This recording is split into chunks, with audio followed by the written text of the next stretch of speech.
So this is MySQL 5.1 Configuration Files and Options Part 1. If you don't know me, I am Sheeri Cabral. I work at the Pythian group. Blah, blah, this is our marketing slide. We do a lot of work. We have MySQL, Oracle, SQL Server, blah, blah, blah. I'm on the MySQL team. And we basically do consulting as well as remote database management. So what you can use the information in this tutorial for, basically to know what's going on in the system. There are, files, having the purpose, having known issues for things. You know what I'm going to do? I'm going to get my notes because notes are actually really helpful since they're what I wanted to say in the first place. Here we go, right here. So we're going to go over system and status variables. We're also going to go over some of the files and their purpose. We're going to go over some known issues with some of these things. A lot of what you can use this for is tuning, which, who doesn't like tuning? Instead of doing kind of a, top X obscure ways to tune your system, this is what it is. You get everything. Now, most of this stuff you can either get from either knowing or reading blogs, but a lot of the stuff is available on MySQL's website on in the documentation. In fact, there's a couple of pages, the status variable page and the system variables page, that can get you the list of them, but they're in alphabetical order. So what this tutorial is doing is instead of going in alphabetical order, I've grouped them all so that you can say, hey, you know what, I'm having issues with network timeouts. What are the variables I can tweak? I also include, is anyone here using ExtraDB or the Percona pack set? No? Well, actually, it's not in this tutorial anyway, it's in the next one. Part 2 has the Percona pack set variable, so you can see why you might actually want to use it. So, I have included variables up to MySQL 5.1.41, including Percona variables up to 5.1.36. I did not include the INNODB plugin variables, just because anybody on INNODB plugin here? Okay, one person. I didn't, 2 people. I didn't really include those variables. There aren't that many, so there shouldn't be too much of a problem. But I wanted to just be upfront and let you guys know that this is not covering the variables that are associated with the INNODB plugins. So let's get started. Let's start with the basic directories. The base dir. Oh, by the way, these slides will in fact be online. I have them on a USB key if anyone wants them. You can come up during the break or whatever. They used to print them out like with the notes like this and give you a book like that, and I thought that's what they were going to do. So I'm very sorry that I was wrong. They stopped doing that last year even. So I know you guys are going to be taking furious notes, and I'm sorry about that. I can give you my card and everything like that. If you have any questions, feel free to ask. At any time, raise your hand, ask me after, during the breaks, or email me later. It's all good. Or tweet me. I don't really usually respond to Twitter because I don't look at it very much. I look at it all the conference, but Facebook or whatever I look at, Planet MySQL. Anyway, so the base dir is the installation directory. So you'll find basically the important thing is where you're going to find the binaries for MySQL, and that's in the base dir /bin. Now a lot of these, there are going to be a lot of values that you see in here, so these are example values. These are actually from a client that we had that asked us to do this for them, which is how we turned it into this tutorial. So you'll see this client happened to be on 5.1.29. This was a while ago. I have in fact updated it for other ones, but just to give you a sense of what these things might look like. I put the numbers in there. So the base dir /bin is where you're going to find binaries like MySQLD, the MySQL client binary, MySQLD safe, MySQL binlog, things like that. The data directory is by default where data is kept, but you can change some of the locations in create table. You can actually set the data directory and index directory. It's also where some of the files are kept by default, like binary logs are kept by default, error logs are kept by default. A lot of stuff by default is in the data directory. So if you're looking for something and it says, oh yeah, no, error logging in the database, show grade says on. Well, where is it? It's in the data directory. The temp dir is where temporary files that are opened by MySQL, like for replication or for temporary intermediate files are put. You'll notice that they begin with pound, and they look like pound SQL dash, and then some kind of letters and numbers together. It doesn't necessarily make any sense. But if you see those in your temp directory, that's fine. You do want to be careful with temp. You don't want to fill up your slash partition. That's usually a bad thing. So you might want to move your temp directory somewhere else if you have like a big reporting server, for example, you don't, and you know, you're going to use 10 gigabytes in intermediate temporary tables because you have a big query that's doing a lot of work with a lot of data, you could actually fill up the temp directory. What happens with that is if the temp directory fills up, then the query can't do any more processing on that query. You'll get like a sort aborted, or you'll get some kind of thing in the MySQL error log that says, I had to stop this query, and then the temporary file will be deleted because the query's been aborted. If you see a lot of sort aborteds in your error log, that might be why. You might be getting you know, a temp directory full up. So the other thing you want to be careful about is when you have, well, careful or do it on purpose, if you have temp if temp is a RAM directory, like a swap file or something, then that can be good because then it's all the memory, but it can also be bad because you're utilizing those resources. And again, a very big query is going to eat up all your memory. So language, now this seems like a silly one, but I've actually had problems where if you don't have, so this language happens to use the base directory, and language just adds on share MySQL English for this particular client. If the base directory and the language directory are a little bit different, sometimes you actually have to specify. You'll get an error in the MySQL log on startup, and MySQL won't start up until you put this in there.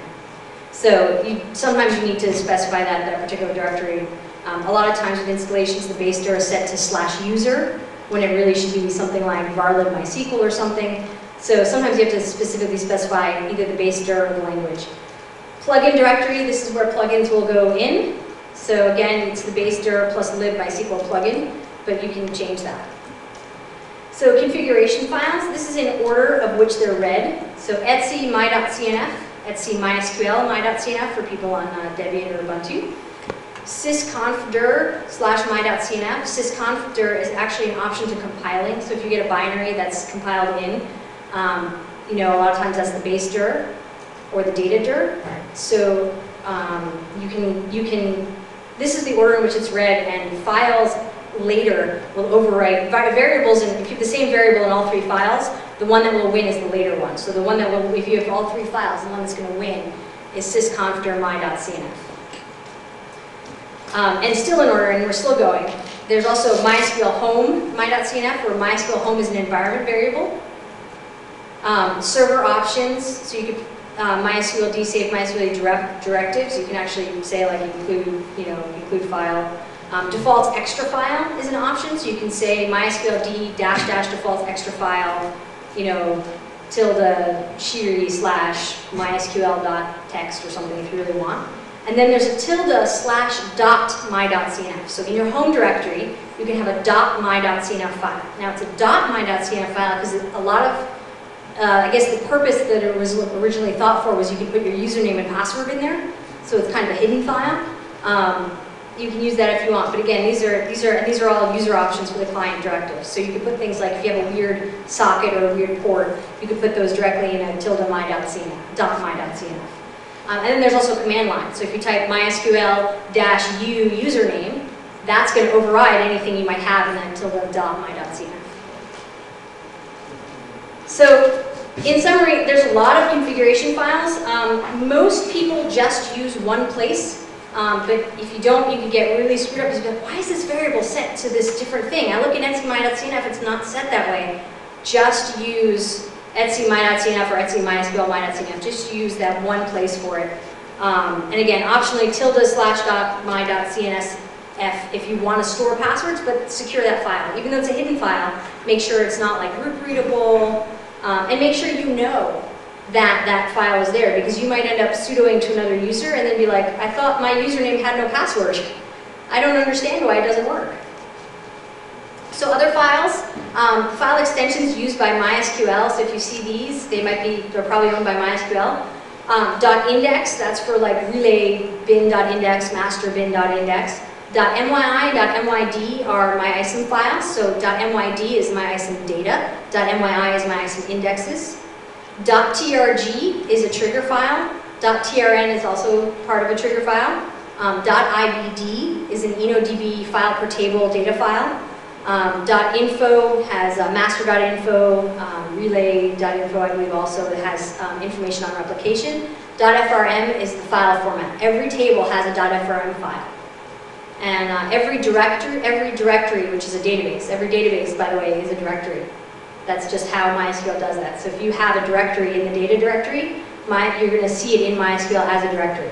So a lot of times you'll see people who have they've mounted a SAN volume or something as their data directory, and they end up with a database called lost plus found, which, there's a directory lost and found, and they can't do anything about it. You can't tell MySQL, don't look at this as a database. It just, any directory is its own database. So slave information, like I said, master info, relay log.info. One recommendation I'm going to have is to turn log slave updates on all machines.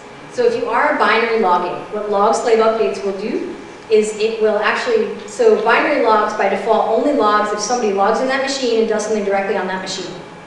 Whether it's a programmer or a person, right? Whether it's an interactive session or not. If you have a slave that's replicating from a master, and you have binary logs on the slave, it's not going to actually log all of the stuff that passes through in replication unless you have log slave updates on.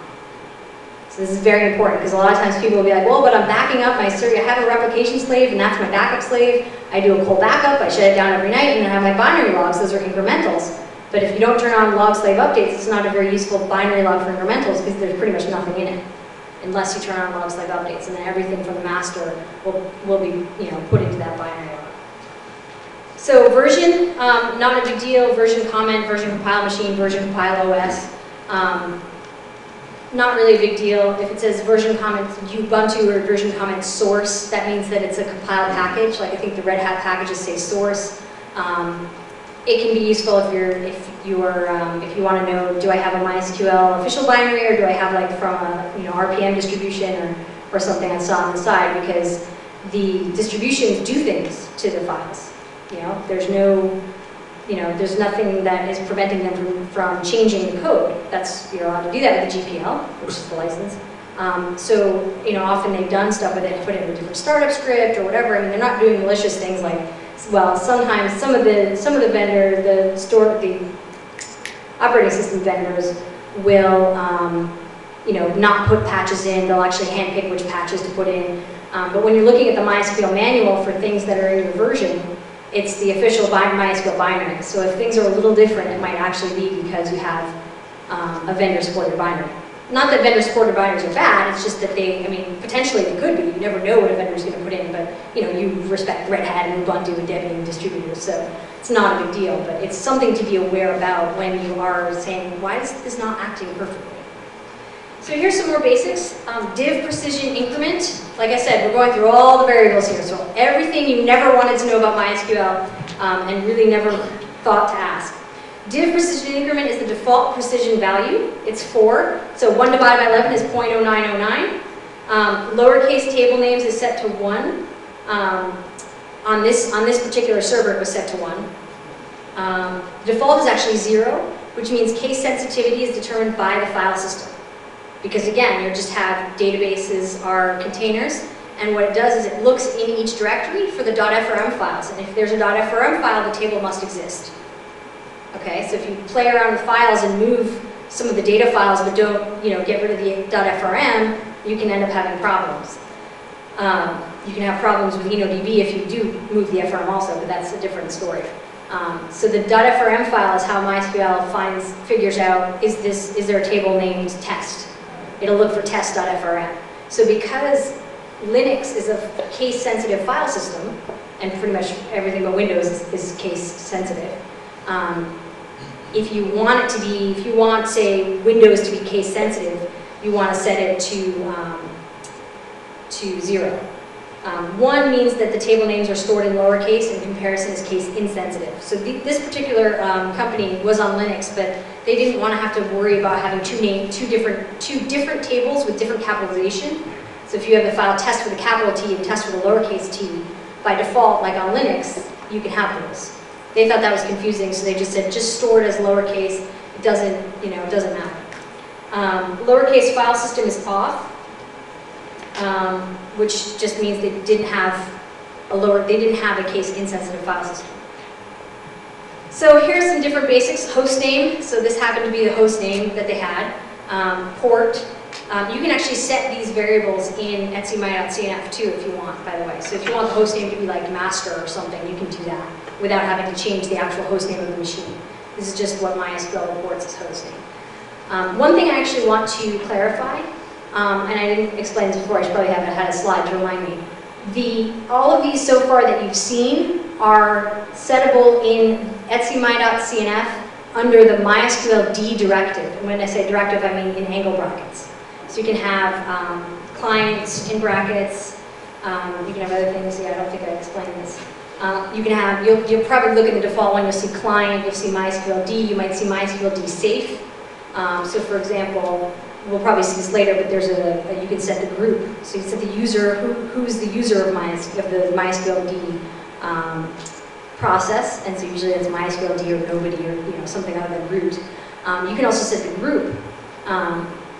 Now, you can only set the group, it's only a valid configuration option for MySQL D _ safe, because that's the wrapper script to MySQL D. It's not a valid option for MySQL D.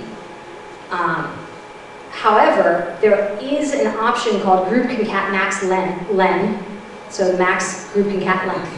So if you do put group equals, say MySQL in the MySQL D directive, it will assume that you didn't mean, that you meant group concat max length, because that's the shortest, this is an abbreviation and it's unique to group concat max length. So it will actually set it to that value, which is 0, because it's an integer, and so MySQL happily converts an integer, a string to an integer, so that integer is 0. But you can't have 0, the minimum value is 4. So if you actually put group equals MySQL in your MySQL D part, you'll end up setting group concat max len equal 4. That's something that we saw in the error logs for a long time whenever we started MySQL. We're like, that's weird. Why is it doing that? And we specifically set group concat max len equals 1024, whatever the default is. But I guess it was before the group directive, and so it didn't overwrite, it was overwritten. And, so what I want to say is all of these variables are in show global variables.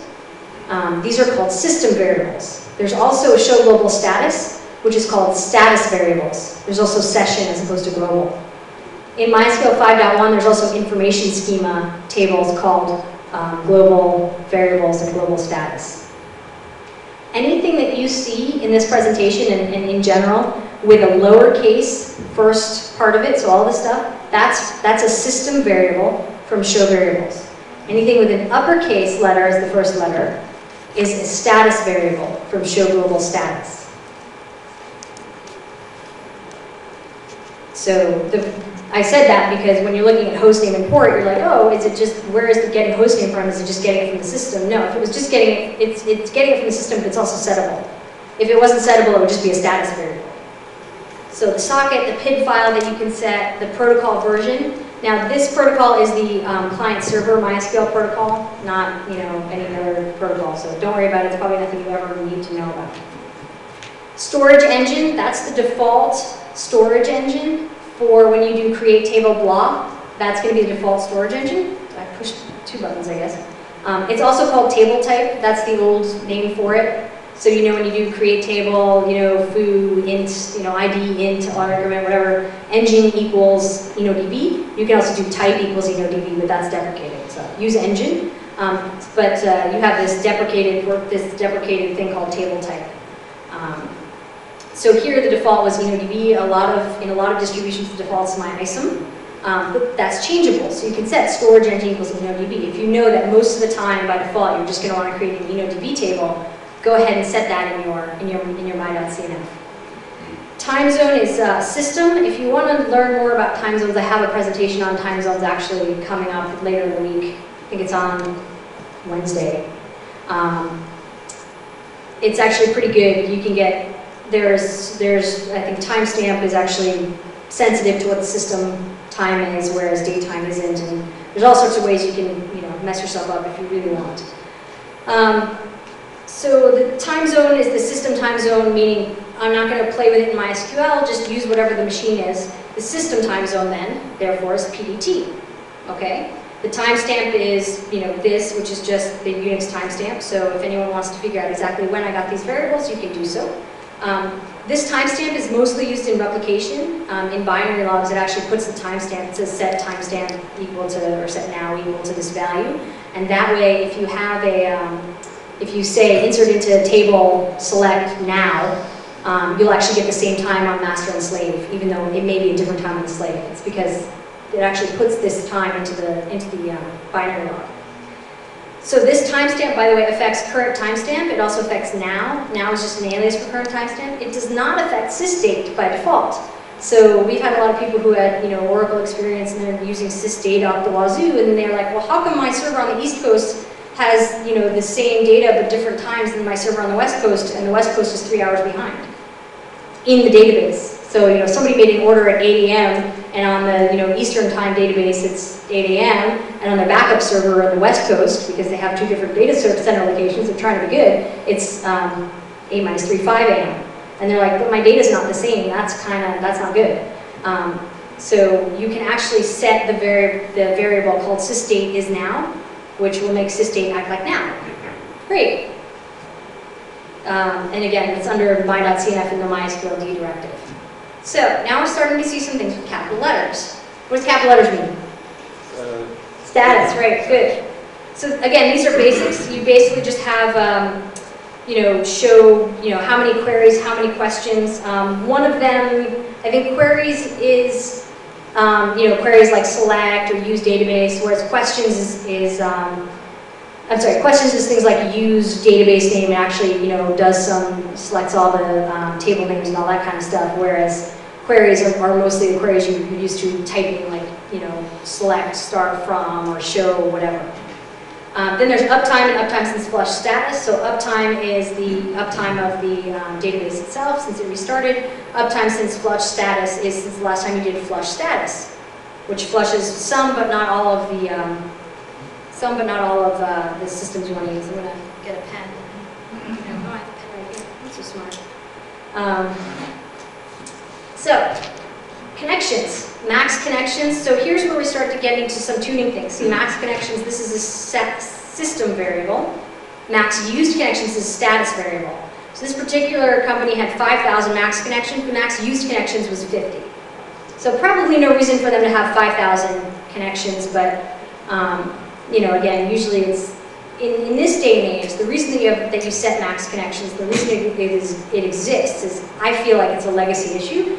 Because what it does is once you reach that number of connections, you're only allowed one more from a super user, and that's it. So if you have, say, a web application, people will start getting turned away because the database isn't available if you reach max connections. But it prevents you from having too many threads running and using too much memory, which would crash the MySQL database. So as much as crashing the MySQL database is a lot worse than just turning people away, most people would rather say, well, how do I know that 50 is really the max I'm ever going to use? I should set it to 100, I should set it to 500, I should set it to whatever. So,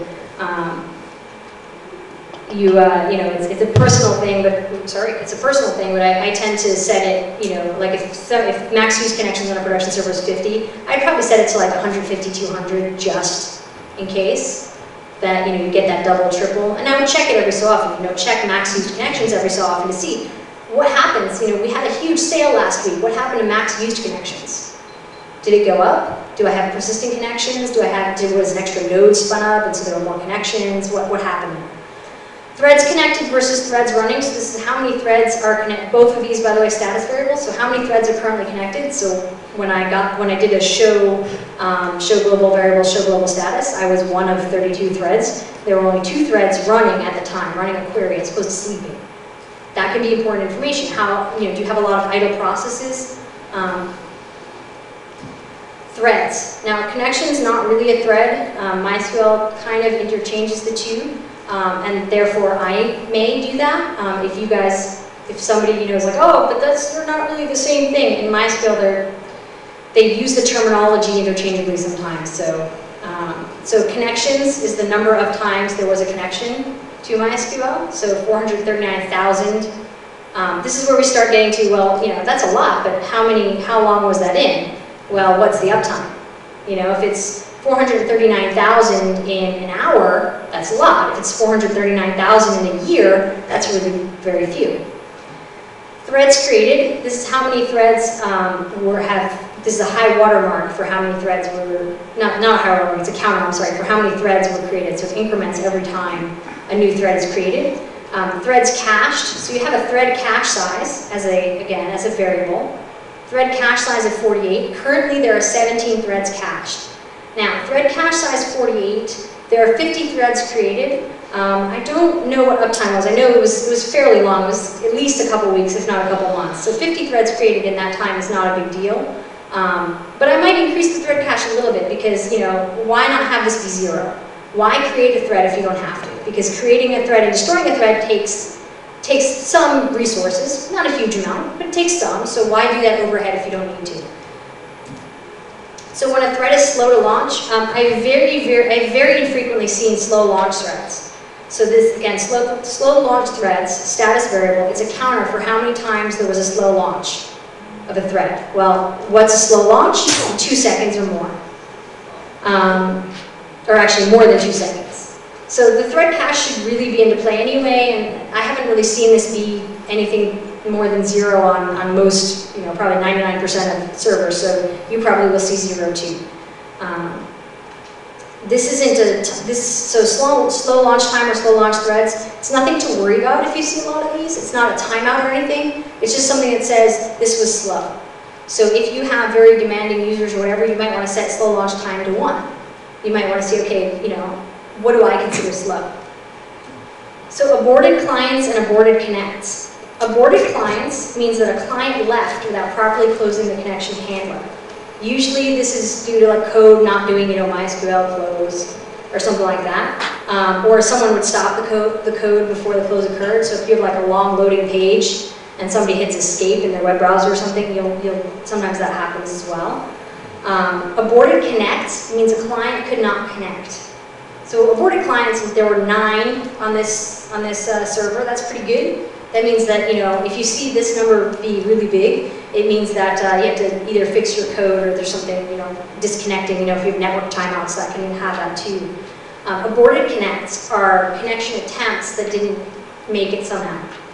It could be a wrong password. It could be, you know, wrong permissions. Like you have a username and login, but you tried to use a database that didn't work. Every time when you try to log into MySQL and you get could not connect, you know, due to, you know, wrong password or whatever, this counter variable gets updated +1. You can also get connect timeout reached. So this connect timeout is again a server system variable, excuse me, that you can set the timeout to. I think its default is 30 or 60 seconds or something like that. But if the timeout reaches its limit, you're not going to be able to connect. If you have connect timeout, it could indicate, you know, DNS problems. If you're trying to do a reverse lookup, like why would it take so long to time out? That's why. Or it could be wrong information in the connection packet. If you have a lot of aborted connections, that can be a problem. There is a system variable called max connect errors, and what this is, it's 100, and that's 100 by default. And what that is per user.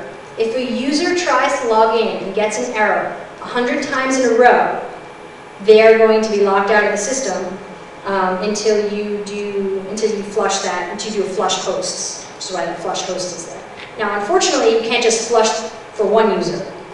You have to flush it for all the users. But if you have like a monitoring system and you change the password to monitoring, you might realize that like an hour later, you're like, how come my monitoring, or not an hour, but how come my monitoring that goes every minute, an hour later, 3,600 times it tried to connect, after 100 times it gets locked out.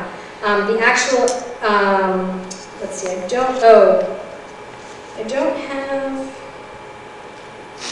don't actually have the, I don't have the exact error message that you get when that happens, but it's pretty, I think it's pretty obvious that it says, you know, max connect errors or something. I have other examples of errors here. You know, got timeout, aborted connection to DB, database, user, host, got timeout reading communication packets. That's a connect timeout. If you're getting a lot of errors in the error log, let's say, or not in the error log, if you're getting a lot of errors in your logging, let's say lost connection to MySQL server at XXX, system error number, if you're getting that a lot, you might want to increase the connect timeout. right, per user limits. So there are some per user limits. Max temporary tables. This would be a great user limit if it was actually used yet. It's not used yet, but it's there and you can set it. Default's 32. This is what is allowed simultaneously per user. So you can have max user connections too. 0 means unlimited, not 0. So then by default it's 0. You can also set a lot of these things per user, by the way, when you do with a grant statement. I'm not going to go into that here, but you can actually set the default of max user connections to be something like, I don't know, 5. If you have a reporting server, not an application. If you have an application, obviously most of your connections are going to be from the application user. So you probably don't want to set max user connections, which is by default is 0. It's really more useful to set how many simultaneous user connections in the grant statement. But, you know, just so you know, it's a variable. We're going over everything here. So, security. Hey, we like security. So, old passwords, they have this set to off. So, old passwords is this 16-character hash instead of a 41-character hash. So, currently, you know, in 5.1, there's if you do select password, you know, of something, it does, I think it's an MD5 hash. The older way, like 4.1 and younger, they used a 16-character hash that was just some private function to MySQL. It's not any, you know, MD5 or any.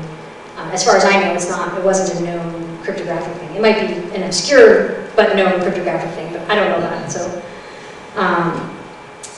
it's less secure to use the old passwords. Again, it's a 16-character hash instead of a 41-character hash, and you get more overlaps and things like that. But it does need to be on for some older clients. So if you get the error message, client does not support authentication protocol requested by server, considering upgrading MySQL client, I would say consider upgrading the MySQL client. For example, in PHP you have to use the MySQL I extensions in PHP 5. Otherwise you don't get this, you know, it tries to use the old password and you can't really connect. But if you can't really upgrade your client, you know, or your connector, then you might set the old passwords to on. Now the problem, there might be a problem if you have older passwords and you want to switch to newer passwords or vice versa. You have to actually change the parameter, which will actually change the output of the password function in MySQL. Password, you know, select password, quote, whatever. But there's no, these are one-way hashes, so there's no way to say, okay, well, I want to change the password for my root user. You have to know what the password is. Change the server, restart the server, you know, change the password. So, secure auth. If secure auth is on, it means you're not allowing clients that are using that 16-character authentication password hash to log in at all, even if they're in the database. Because here's the thing. Let's say you turn old passwords off, but you haven't changed, you know, how do you do it? You can't change the password until you've turned it off because you don't have that function yet. So usually what you do is you add a user with the new password hash and then you log in after you change it. So what if you can actually have mixed 41-character and 16-character hashes in MySQL? It's perfectly allowed. You might have older clients, you might have newer clients. Secure auth means don't allow anyone using an older style password to log in, even if there's permissions granted in the database. If skip show databases is off, all users can actually type in show databases, but they'll only see the databases that they have permissions to see. And it's off by default, by the way. If it's set to on, anyone typing show databases will see all the databases. They can't use the databases, but they'll see the database names.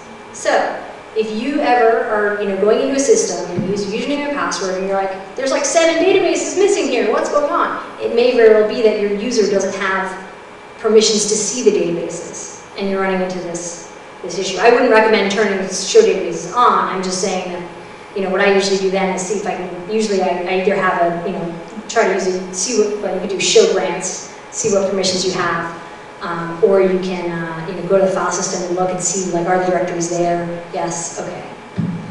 Secure file priv, the value for this is a path, and that's the path that load file, load data, and select into out file are going to be limited to files in that directory only. By default, it's the data directory. So you might want to change that to some kind of, you know, var I don't know, var import or something like that, so that you can lock down, you can give somebody access to the load directory, with this, but not have them give access to the the MySQL data directory, which has some sets of information in it. So, initial SQL. Let's say that you want to, every time, you know, MySQL starts up, or every time a slave starts up, or every time anyone connects, run this SQL. There's a way to do that. So init connect as a variable, system variable, is a string to execute when a connection is made. Any connection is made, execute this string. So you could have something like select, hi there, how are you today, if you really want. You can use variables in it, like you could say select user, you know, select concat user, open parentheses, how are you today? And say, hello, Sheeri at localhost, how are you today? If you really want. You can also have it set variables and stuff like that too. That's what it's, you know, very useful for. Init file, similar, but it's a file to execute when a connection is made. So if you have a few things that you want, you could put it in a big long string separated by semicolons, or you could put it in a file. Init slave, same thing, except it's a string to execute when a slave connection is made. So on master, when a slave connects, run this. You know, maybe it's, you know, setting the time zone, or maybe it's, you know, I don't know. So the query cache. This is where we really start getting to some tuning stuff. Query cache type. They have it set to on, and have query cache is yes. So have query cache is okay as a compiler of the query cache. I think pretty much everyone has this yes. The query cache type can be on, it can be off, and MySQL loves to do this. They program something like on and off, and they're like, oh, we want a third option, so they overload it and they put like a third option. So 0 is off, 1 is on, and 2 is demand. Now, what you can do with the query cache is, when it's on, it tries to cache every query that runs, every select query. There are certain limitations for which it won't cache, but basically it tries to cache every query. You can actually specify, there's a special SQL keyword called select SQL _ no _ cache. So let's say you know you're doing a big reporting query. You just put the SQL no cache keyword, so it's select SQL _ no _ cache space star from big table or something, where 1 = 1. So you can, that basically will cache everything except for the things that don't cache, and you can specify don't cache this. If you've ever looked at what MySQL dump runs, it actually runs select SQL no cache star from table to be very nice to your query cache. Otherwise, if you ever run a MySQL dump, you're going to overwrite your query cache and your performance will suffer. There's also demand, which is the opposite. Don't cache anything unless you have the keyword SQL _ cache. So, you know, you're probably using other mechanisms like memcached or whatever, but if you are still using the query cache and it is useful for some reports or some queries, one thing that you might want to do is turn query caching off, or turn it to demand, which basically turns it off for everything except for the things that you particularly say, select SQL cache, you know, ID from table where ID = 10 or something, if you're always doing that one query over and over and over. Which is what you basically do with memcached anyway, right? You specifically say cache this query, don't cache this query, you know. So you can in fact use an on-demand kind of caching like that. Question. Yes? Is it possible to do it by DB? Is it possible to query caches by database? No, sadly. I wish. You basically would have to, for every query on that database, have to put select SQL cache. Or for every query not on that database, SQL no cache. If you run into issues like that, though, you might want to think about having separate database instances. Because the logic is if you're caching on one database but not others, do you really mix those two databases, or they just happen to be on the same server? It's kind of hacky that way, and you don't have to have a separate machine. You can just put an instance on port 3307 or something. Those are the kind of situations where I would say, if you really want to do that, here's a way to kind of separate it, and if you can do that, then that actually helps you partition your databases in the long run anyway. So, query cache size is 128 megabytes. Again, this is an example. This is the size of the query cache, which includes a hash of the exact command, and it includes the results. And I believe, it's nowhere documented that it has this, but I believe that it also has the tables involved. specifically because whenever you update a table, all of the queries that have results from that table are invalidated, even if you updated rows that weren't in the result rows. They're just invalidated. So the query cache has to hold the results, which is usually the big thing, and the query itself, and I think a few metadata, things like the table name. So you can see the total blocks. So qcache total blocks, this is again system. This is a status variable because it's a capital letter. Qcache free blocks. So you can see they had total blocks 64,428, so they have a block size of what, 2K there, maybe, if my math is right? Qcache free blocks, so this is how many are free. So if you want to know how many blocks are used, you would subtract. So again, here's your tuning things. Qcache free memory, that's a lot more significant. So 128 megs is the total, there's 44.1 megs free. Maybe we could reduce the size of this, right? Maybe, maybe not. There's actually some more variables that I think we'll get to in the next slide. Yes, we will. That could be why you might not be using as much memory as you could. So qcache queries in cache, 20,536. That's a lot of queries, which makes sense. I mean, they're using like 80 megs or 78 megs of memory. 78, maybe 82, however my math, 84, however my math is. There's 20,000 queries in it. That's great. Nobody asked, can you see which queries in the query cache? Unfortunately, you can't. Wouldn't that be nice to see what queries are cached? Yeah, sorry. So, why does it do that? Query cache usage. So the query cache limit, so I said that if a query can be cached, it will be cached if you have it on or whatever. The query cache limit is the maximum size of the results that will be cached. So the default is 4 megabytes. So if you have a query that's over 4 megabytes and you think it's cached, it's not going to be in this particular instance. You would have to increase your query cache limit. So that may very well be why you have all this memory free. You know, maybe you have a lot of queries that are 4.1 megabytes or 5 megabytes in results, you're not caching them. So I wouldn't necessarily say, you know, some people will come in and say, well, you have 128 megs and you're not using 44 of those, so you can, get rid of 40 of those. I wouldn't say that. I would say actually look at your query cache limit, increase it, see if you have more queries cached, see if you have more memory used. If you look at this, queries not cached, 14 million queries not cached. That kind of puts the 20,000 queries that are cached, a little bit to shame. Now, is that good or is it bad? It depends.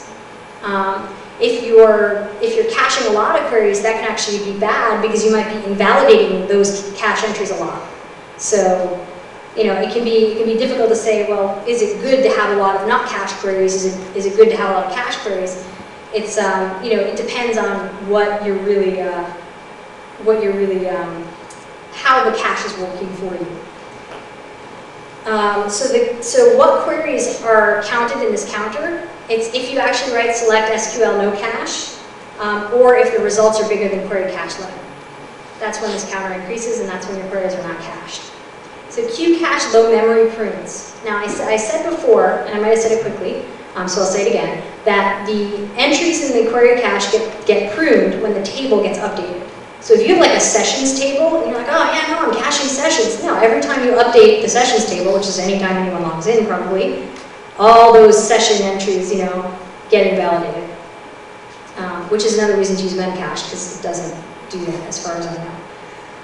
Qcache low memory prunes. So the other way that it would be pruned is if you don't have enough memory in your query cache. So I see this 18,290,939. But how can we have low memory prunes when we're not using like 44 megs of our memory? Well, at some other point we were using. The query cache can get fragmented too, right? So there might be 44 megs not used, but that could be all in fragmentation. So you can defragment with flush query cache. Now again, that will defragment, so it has to rebuild that query cache. So that can take a little bit of time. Probably not too much. This server has 128 megs in the query cache, so it's not going to be too bad. Let's see. And then the query cache min-res unit is basically the minimum res unit of memory that's going to be used. So if you have very, very small results, less than 4 kilobytes, is that 4 kilobytes? Yeah. Less than 4 kilobytes, you might want to decrease that, because otherwise you get a lot of fragmentation. Like if you have a lot of, say, I don't know, really small rows that are just an integer, right? So that's 4 bytes. So, you actually are using 4K every time for each of those 4-byte entries, which can, again, fragment a lot of memory. So here's some tuning things that you might see. Query cache hits, query cache inserts, com select. So the com select, the com system variables, which I'm not going to go into a lot of them because they're very much like com select. How many times did somebody do a select query? You know, com flush. How many times did somebody do a flush query? Com show. How many times did somebody do a show query? You don't need to go over those, but there's a bunch of them. There's a couple dozen. So it's not quite every variable, but I had to stop somewhere. So this is the number of times somebody did a select.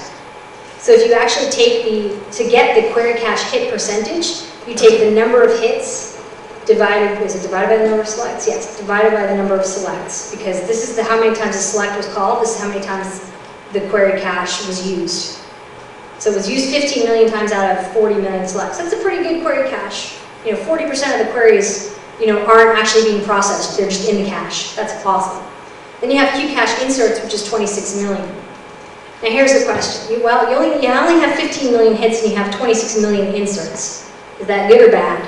Well, again, you just have to sit and think about, like, okay, what's an insert? It means something new is put in.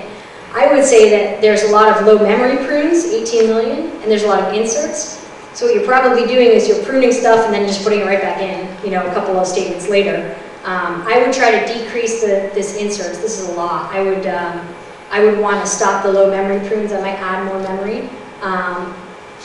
You know, but you know, this is what it is. There's no easy like, oh wow, your hit ratio is 40%, therefore it's working for you, or therefore it's not working for you as hard as it could. It's really kind of, you have to just look at it and say, is 40%, is that good enough for me? You know, do I want more caching? Do I want less caching? Do I want to use a different caching mechanism?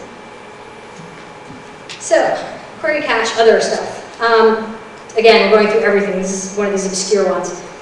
So wlock invalid, write lock invalidate is off by default. If it's on, it means that, remember how I said that queries in the query cache are invalidated when a table is written to? If you turn it on, if you turn this on, the queries are going to be invalidated when anyone gets a write lock on the table. So if somebody does, you know, lock tables for, you know, or select for update or whatever, but then doesn't actually update anything, if you have this on, it will still invalidate the queries in the query cache. So you probably don't want that on. Errors and warnings. So here's some error warnings. These are all system variable. They should be, I wonder if these should be capitalized or not. These are actually status variables. It's here. At any rate, these are counts. So they are the error count, how many errors were there, how many warnings were there, and max error count. So these are actually system variables. I actually wrote a note, error count and warning count are read-only. They should really be status variables, not system variables. So you actually get these first two, you get these, well, all these three, you get this out of show global variables. At least you did when I was making these slides. So if you want the error count and warning count, it is not in show global status. It is in show global variables. I don't know why I did that. So obviously 0 errors, 0 warnings is great. Max error count is the max number of errors that show errors and show warnings will display, even if there are more warnings or errors. So if you say load in a big, you know, batch file or something, and you have 1 million errors, and you do show errors, it will show you the first 64 errors. So you might want to increase this or decrease this as you see fit. Like if you have 64 errors, you might be like, well, that's a lot. Anything over like 10 is too many anyway. So 64 is just an arbitrary limit. That's the default.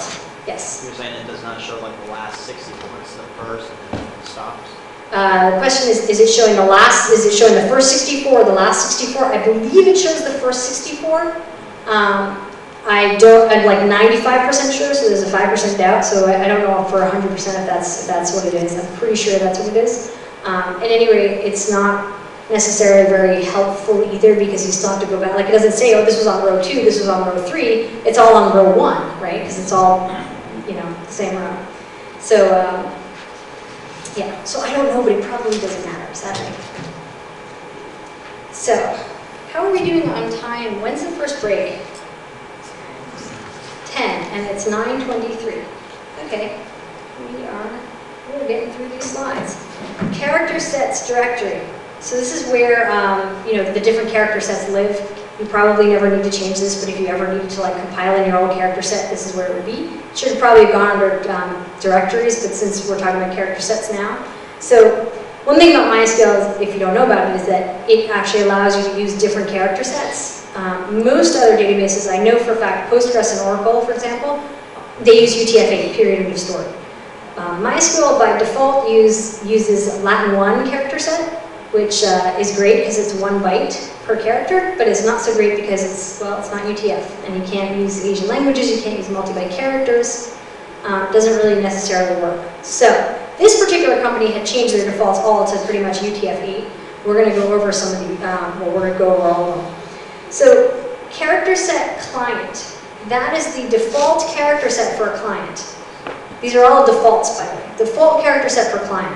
Now, if you're a client and you log in, you can say set character set equal to Latin 1 if you really wanted to change it. So it's changeable, but that's going to be the default. Character set results, same thing, but for the results sent back by the server to the client. So the client ones are, okay, I'm going to get stuff and it's going to be in UTF-8. The results are, I'm going to send stuff and it's going to be in UTF-8. Ideally, you want these all to be the same, otherwise you're going to have a lot of problems. See what happens when I try to look at the time? Put my phone here. You can tell it's on vibrate though, because it didn't ring. So where was I? There we go. Character set client results server. So the character set server. So here's where it gets interesting. The character set server is the default character set for the server. What does that mean? Well, that means if you create a database, what's the default character set of that database going to be? You do create database foo. That's going to be, by default, what the server is. Now, character set database can now override that. So if you're in, can now override that for create databases. Create the character set file system, that's what you put in as the file system's character set. So it's actually used when you interpret string literals that come from files in the file system. So when you're using load data in file, when you're using select data out into out file, when you're using load file, all that stuff, that's where character set file system is important. Now, file system binary means it's case sensitive, right? It's binary comparison. Character set system, I mean, you've got like server, you've got system, what all, it's kind of crazy. I hope, how many people actually have to deal with character sets? Okay, well, yeah, it just stinks, doesn't it? Character set system is for storing identifiers, which are names of databases and tables and views and fields and indexes and table spaces and triggers and stored routines and log file events and all that stuff, and your aliases like as food, select table as food. So all of that, that's what character set system is used for.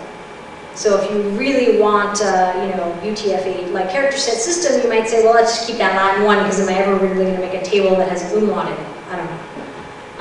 I don't know. I find it best to just keep them all the same thing. That way, if you have any problems, it's because it's not because of something, results or client from MySQL to MySQL. It's a result of MySQL to something or something to MySQL. And character set connection is the character set used for literals that don't have a character set introducer and for implicit conversions like number to string conversions, things like that. All right. Any questions so far? Great. Now we're going to go on to collations. Collations are an ordering for a character set. So you have character sets, and within each character set, you might have a collation. So you have Latin 1 is a character set, and then a collation, like the ordering, could be Latin 1 English, Latin 1 Spanish, Latin 1 Swedish. By the way, Latin 1 Swedish is the default, because Monty Fidenius, who's the founder of MySQL and originally wrote it, is Swedish. So the default is that. So if you look at it and you're like, why is my default color, why is it Latin 1 and default collation Swedish? That's why. These people have, this particular company had collation server set to UTF-8 general CI. Now, you could see in I think pretty much all of the collations, you could see the character set name. So here you can see UTF-8. General CI means general, it's not any one particular language. It's just whatever order, I don't know, whoever invented UTF-8 put it in, I don't know. But you could have like Latin one, again, Swedish, you know, or Latin one, English or Spanish or whatever. CI means case insensitive. There's also CS, which means case sensitive. So if you have the question, if you have, you know, lowercase a, lowercase b, capital B, and you want to order it lower B, upper B, versus if you want to order it lower A, lower B, that's whether it's case sensitive or not. So case insensitive will order it lower A, lower B, upper B. Case sensitive, which would be CS, would be lower A, lower B, capital B, I think, or the other way around. Yep. Question. Sure. If the character set is Latin 1, it won't allow me to choose UTF, general CI. Correct. So the question is, if my character set is Latin 1, will it allow me to choose a UTF-8 character set? Well, let's do this. Can you guys see that command prompt? Mm-hmm. Woohoo! Yeah, I made it big. I don't think I have a password on my root. This is my ultra-secure server on my laptop. It has no root password. You can see it's actually 4142, even though the server went up to 5141. I didn't actually do it on this machine because it's not going to have good variables for it. So let's do show databases. Hopefully I don't have any nasty name databases. Show data. I have to spell things right. So use Sequila. Show. Actually, let's use information schema. So if we do select star from information schema, where table schema underscore schema equals Sequila. Unknown table and information. Oh, right, because I have to dot tables. I already used information schema. Nope, that's not what I wanted. I actually wanted from schemas, I think. It's called schemas?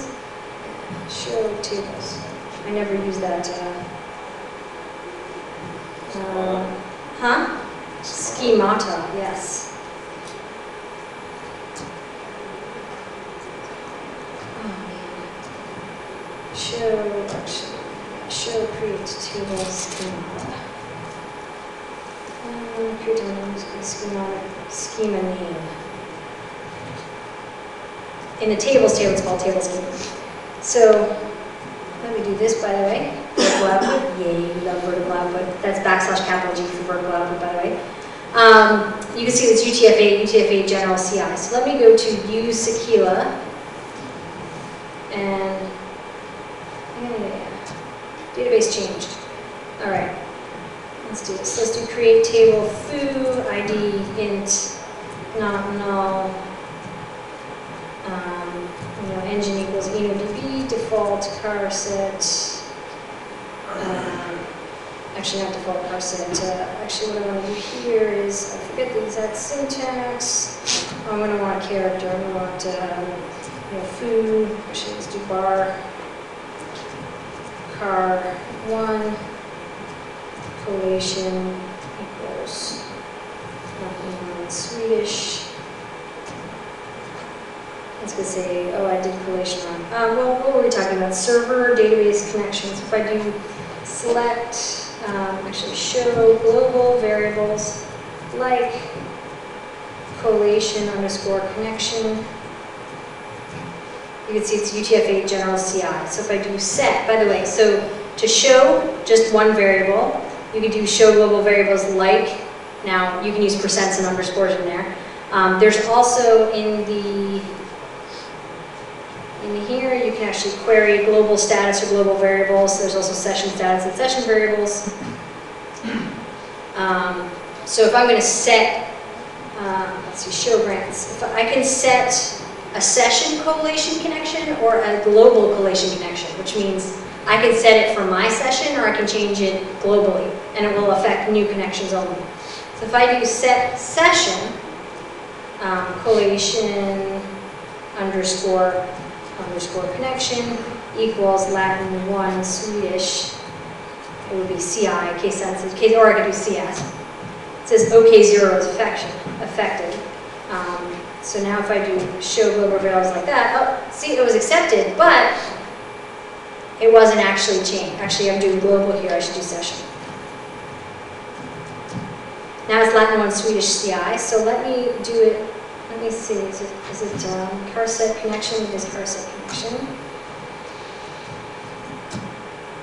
So session variables, well, that's fascinating. It's called character set. Set connection. Latin 1, so it actually changed it. So if I set session variable back to UTF-8 general CI,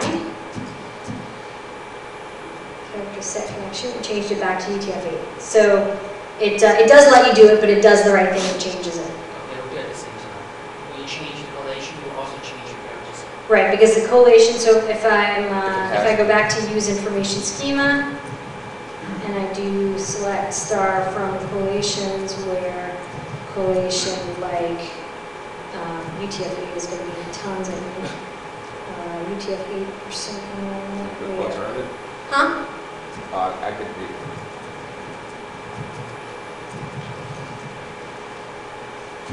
It's called collation name like UTF-8. So select star from collations where collation name like UTF-8.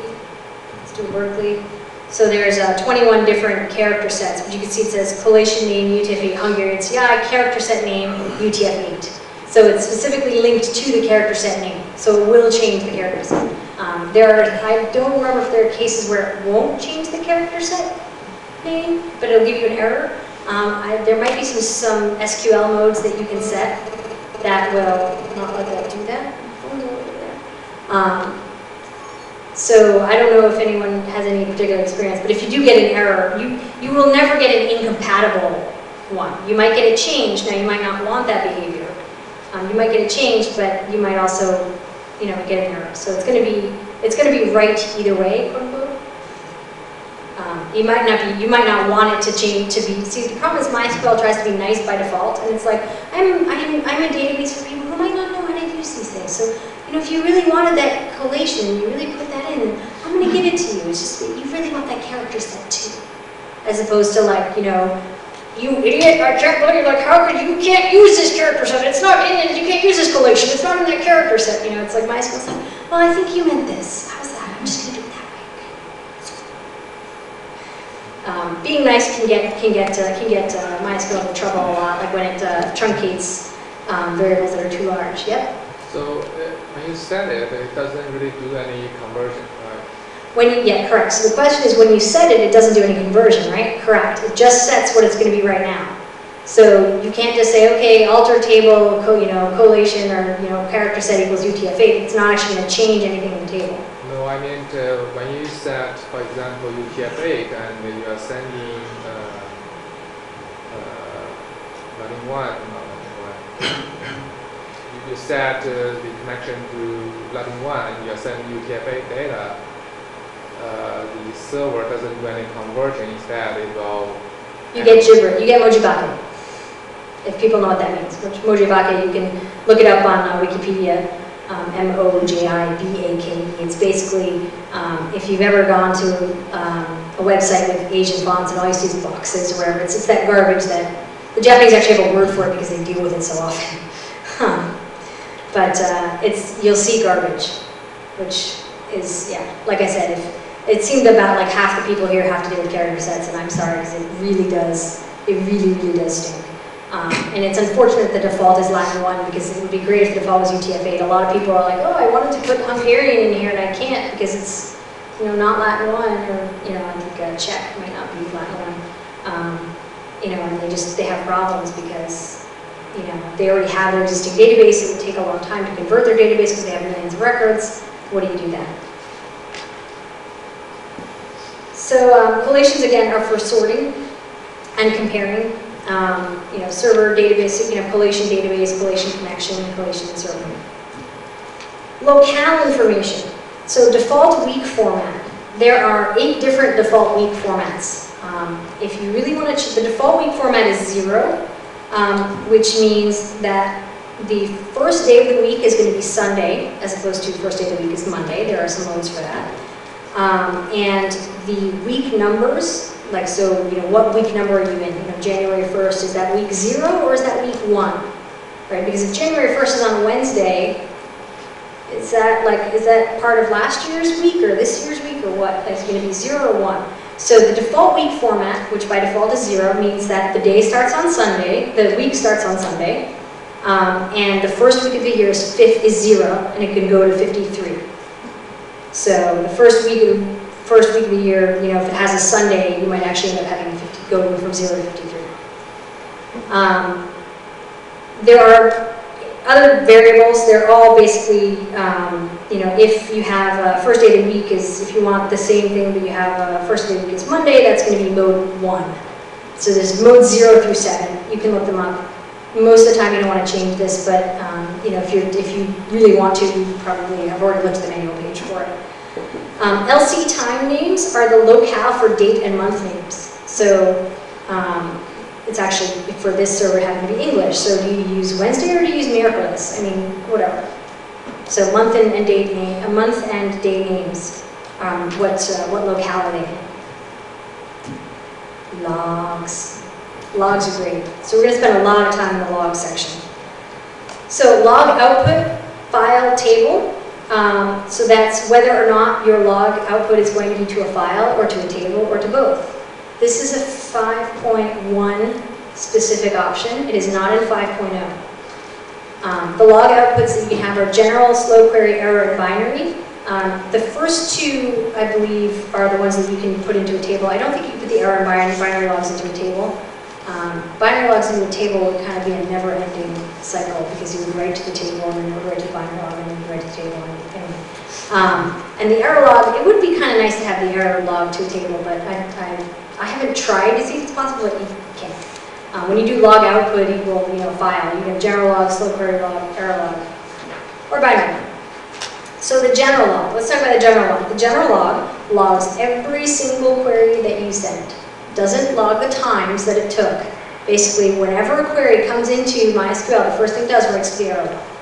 So it writes to the general log, if the general log is on. So a lot of overhead, a lot of file writing if you do this. So in general, people usually turn it off unless they're debugging. Some people might have it on like a development or test or staging server. It's also called log, back from the days when, it's just like, oh yeah, log. So a lot of these have more than one name. So these two values should never be different, otherwise somebody has a hole in the space-time continuum or something. General log file, this is specifically used, so before 5.1, when you didn't have files or tables, you could say general log. If you wrote general log, it would assume that you meant general log is on. If you write general log equals 0, then it would be turned off. It's off by default. If you write general log equals 1, you would turn it on. You can also write general log equals file name, path to a file name in pre 5.1. I think in 5.1 it'll accept that too, but it'll give you a warning that's deprecated. So if you wanted to log it to a file, you must have already set the log output to file as well. And if you just set the general log file, I don't think it will do that. It might automatically for you set that file. But so they had a general log set here, but it was off, so they were never really logging to it. And then SQL log off. So again, SQL log, same thing. SQL log off is a session variable. So you can actually, if you have the super privilege, and the general log is on, you can specifically, I'll get to it in a second, you can specifically say, don't log what I'm doing.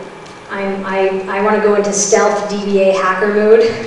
Don't log what I'm doing. You can say set session SQL log off equal to 1, only if you have super privilege. So don't give your users super privilege if they need it, number 1. Number 2, theoretically you could trust the general log for logging stuff. I haven't actually tested to see, does it log that statement, that statement was logged, so does it log that somebody turned it off or not? The other thing about the general log is it will log all attempts to communicate, to connect. So you can actually see, like if you have a question of what users should be, I have 100 users in the MySQL database. Who's actually logging in to the MySQL.user? Like, okay, I know that the monitoring user is logging in, and I know that the website user is running in, but like, is Joe logging in? You know, sometimes he logs in, I don't know. You can actually look at the general log to see connection attempts and also whether it's successful or not. So if you're like, why is Joe hacking into the system? You can actually look to see, like, yeah, Joe keeps trying to log in, and you know, all that kind of stuff. Did you have a question? Yeah, two questions. The first one, if you enable general log, is there performance hit on that? Sure. The first question is, if you enable general log, is there a performance hit on that? Yes. Yes, yes, yes. And it's the overhead of not just the writing overhead, because like, what if, well, general log just dev null, you know? Actually, I do have a client who was ingenious when I saw it. What they did was they put the general log and they linked it to dev null, and then when they wanted to turn the general log on and save it, they just took away the link and, you know, touched a file and it started writing. There is MySQL overhead to it too. So it's not completely overhead free if you just do it dev null. So there's the file I/O. There's also a little bit of MySQL I/O. And your second question? You mentioned that it logs connection to the database. How about disconnect, like abnormal termination of like sessions? So I said it logs connections. What about disconnects, like abnormal disconnections? Well, here's the thing. MySQL doesn't always know when there's been an aborted connection. It only knows when it goes to send something and it's not there anymore. There isn't really back and forth, you know, acknowledgement. It's kind of like Apache that way, right? Apache just kind of like, okay, I got something from you and I'm going to send something back whether you're there or not. Same thing with MySQL. The answer you're looking for is I don't know. Certainly easy to test. So here's the thing, and I say this a lot, and this is what I do. If I don't know and I come up with a question like this, I'm like, oh, I wonder what it is. I'll look at the manual, and if the manual doesn't say, I'll test it out myself. Sometimes I'll test it out myself anyway, just to make sure the manual's right. You know, just take a server, put it, you know, hey, I could put it on, you know, we could try it now. Let's try a general log here. Show variables like %, show variables, global variables. Yeah, so I've got general log off, but you can see where it would log to. So let's see if this is in fact a dynamic. In 5.1, turning the general log on is dynamic. In 5.0, unless you actually have to restart MySQL. So if I do set global general _log equal to, I can set it to 1 or I can set it to on. Either way, on is just a flag to 1. I can set it to true, whatever. Now it's going to log things. So I can do select hi there, select 1 + 2, exit. There we go. Let's try u-p hi there. That's going to fail. How about u does not exist? Oops. That actually has, I have the show. So if you ever want to know, user and current user are functions that show you the user and the current user. That's not show, it's select, because they're functions. So the user does not exist in localhost, and the current user is blank at localhost. So current user is actually what the entry is in the MySQL user table. So if I do show grants, it's going to show me the grants for blank at localhost. And you can see I grant usage to blank at localhost.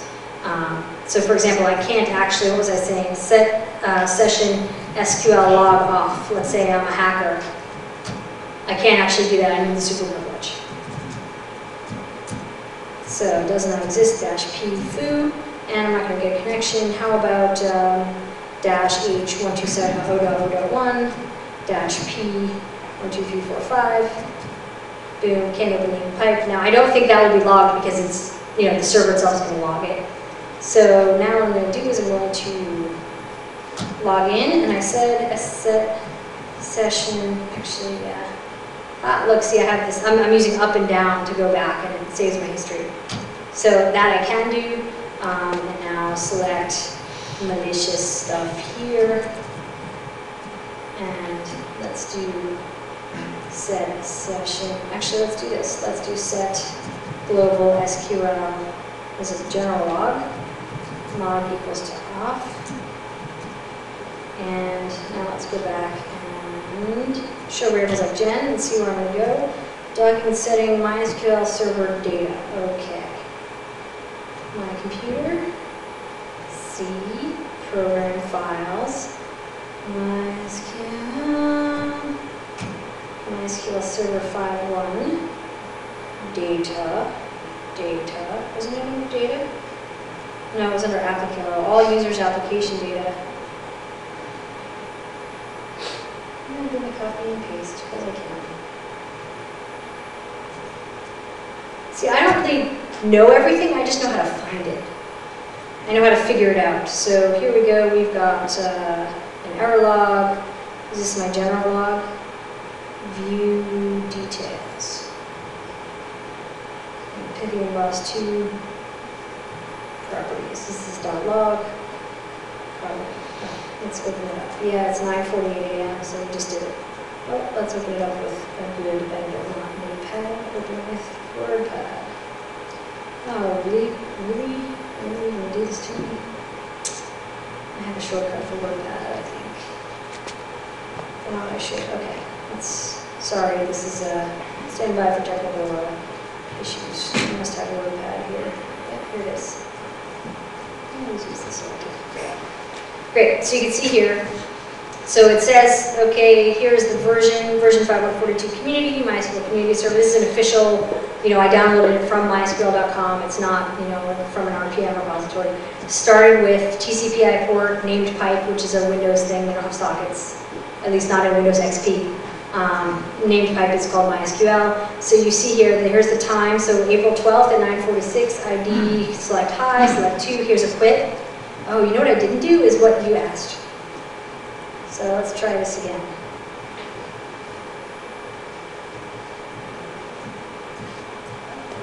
Will having the file make a difference? I'm sorry? Will having the file make a difference on what you're doing? WordPad will say there's a new version of this file. So if I set global general log on and then select now I will try aborting. And I do something like that, or I just did Control-C. Or I'm wondering if I can, actually I know what I'll do is I'll do this, and then I'll do start, run, and then MySQL-root, show process list, and I'll kill 8. Okay, and then I exit. And then here, if I do select hi, it's going to, it says MySQL server's gone away, trying to reconnect, so I can reconnect again. And now let's set the global general log equal to off. All right, see now it doesn't do anything here, but if I save it, then I would overwrite the file. So let's open it again. So you can see now at 9:51 a.m. it was last opened. You guys probably can't read this, right? Maybe format font, yes. Although make it like 18 point. Oh, now you can kind of read that. Let's make this very big. Can you guys read that? Okay, so we started it up. The time was 9:46. I selected hi, select 1 + 2. I quit. Then it says connect root at localhost. Select version comment limit 1. When you actually log into MySQL, there we go. See the server version, 5142 community server? It actually in the background is running this command, select add version comment limit 1. So then I quit, connect access denied for user root at localhost using password yes. So you actually can see the connect access, I did successfully connect. This had connect denied. This has connect as anonymous. Select version comment, quit, connect as anonymous, show user current user, set SQL session log off. Now this had an error, it doesn't show that. So for all I know, the anonymous user has super privileges, right? I would have to go look at that. So you don't necessarily get everything, you just get the queries that are sent, and that's it. You get the time, the query. You can kind of get who did it, because if you see the ID here, you see 2 connect rooted local, so ID 2 had that, ID 5 was this do not exist at localhost. So you can actually see who did it, which you can't see in like the binary log. It doesn't show you, I think it doesn't show you who did it in the binary log. But it does show you in the general query log. Here's a quit, connect access denied, set SQL log off. So it does show you SQL log off.